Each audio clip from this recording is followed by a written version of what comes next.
இனிமே கண்ணை மூடிட்டு கடலை எண்ணெய் வாங்கலாம். ஏன்னா மந்த்ரா கடலை எண்ணெய் இதயத்தின் தயாரிப்பு. வறுக்க பொரிக்க ஏன் எல்லா சமையலுக்கும் மந்த்ரா தான். மந்த்ரா கடலை எண்ணெய், அபார ருசி, ஆரோக்கியமான உடல் நலம்.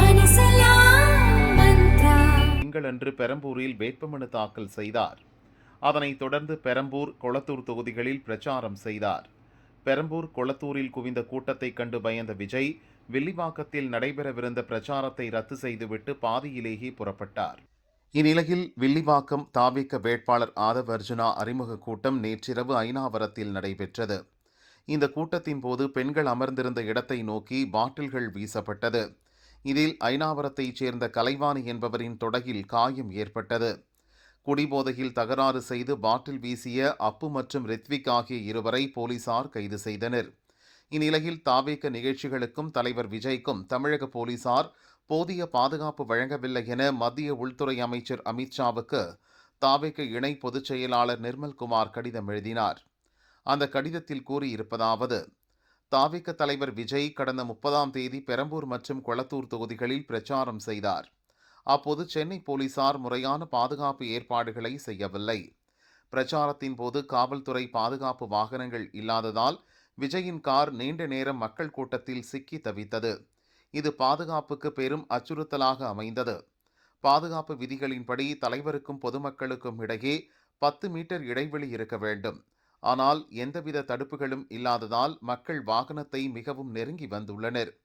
கூட்டத்தை கட்டுப்படுத்துவதற்கு பதில் மின்சார மற்றும் ஒலிபெருக்கி கருவிகளை காவல்துறை துண்டித்தது.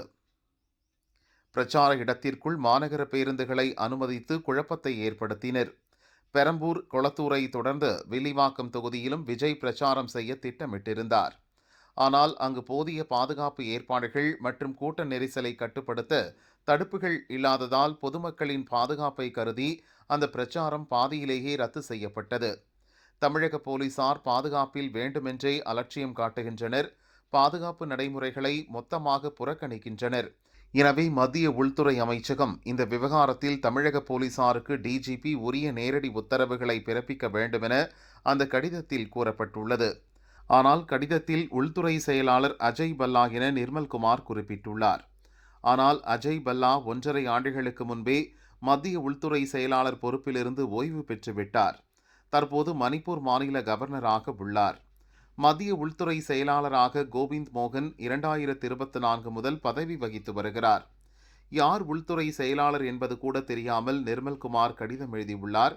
இப்படித்தான் தாவேகவில் எல்லாமே அரைகுறையாக உள்ளன என சமூக வலைதளங்களில் விமர்சனங்கள் எழுந்துள்ளன. அந்த கடிதத்தை சமூக வலைதளங்களில் பரப்பி தாவேகவை திமுக, பாரதிய ஜனதா, அதிமுக உள்ளிட்ட கட்சிகளை சேர்ந்தவர்கள் கிண்டல் அடித்து வருகின்றனர். இந்நிலையில் சமூக வலைதளங்களில் பரவுவது நாங்கள் தயாரித்த வரைவு கடிதம்தான். இதுவரை அமித்ஷாவுக்கு நாங்கள் கடிதம் அனுப்பவில்லை என தாவேக நிர்வாகிகள் விளக்கம் அளித்துள்ளனர். வரைவு கடிதம் மீடியாவுக்கு லீக் ஆனது எப்படி? தாவேகவில் மற்ற கட்சிகளின் ஸ்லீப்பர் செல்கள் இருக்கிறதா என தாவேக தொண்டர்களும் பரபரப்பாக பேசிக் கொள்கின்றனர்.